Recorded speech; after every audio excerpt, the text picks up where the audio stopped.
Okay, so resistors in series we have already seen. अभी हम देखेंगे resistors are connected in parallel. Difference दोनों में इतना ही है कि जब resistors parallel connected होंगे तो जो वोल्टेज हम अप्लाई करने वाले हैं वो क्या होगा, सेम होगा. क्या होगा, सेम. और करंट जो होगा वो यहाँ पे जाके डिवाइड हो जाएगा, I1 I2 और I3 में डिवाइड होगा. तो यहाँ पे मान लेते हैं let R1 R2 R3 are three types of resistors which are connected in parallel, one below one. Then apply some potential difference across all these three resistors. आपको दिख रहा है ये? Yes sir. ये क्या है? Potential difference. all three resistors के लिए कॉमन है. That's why we are saying here which is same.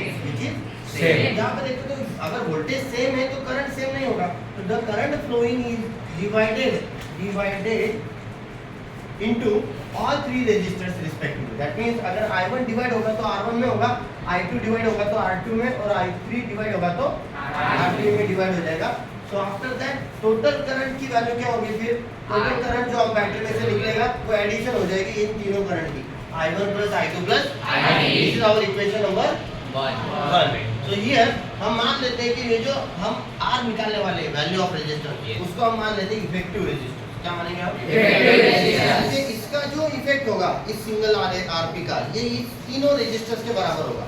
So effect of this single resistor is equal to effect of all this resistors is called as effective resistors. क्या बोलेंगे हम? Effective resistance in parallel. So by Ohm's law once again सभी को पता है कि voltage बढ़ेगा तो करंट भी बढ़ेगा. Equal to IR. थोड़ा मॉडिफाइड कर लेते हैं क्योंकि इन टर्म्स ऑफ करंट हमें पुट करना है. तो I की वैल्यू हमें निकालना है तो R मल्टीप्लाई वाला इधर जाएगा, क्या हो जाएगा? Divide. I equal to V upon R. Again first circuit के लिए V equal to I1 R1, second के लिए V equal to I2 R2, third के लिए V equal to I3 R3. Okay, तो सिंपलीफिकेशन कर लेते हैं. In terms of current R1 divide हो जाएगा, R2 भी डिवाइड हो जाएगा और R3 भी डिवाइड हो जाएगा. तो यहाँ पे put all this values in equation 1. दिख रहा है equation 1? Yes sir.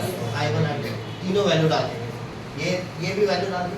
I equal to V upon R3 दिख रहे हैं. LHS और RHS V upon R1 V upon R2 और V अपॉन R3. कॉमन क्या है? V है. V को कॉमन निकाल लिया, बचेगा क्या अंदर? 1 और 1. क्योंकि V अगर आ गया तो V के कोएफिशिएंट में कौन रहेगा? 1.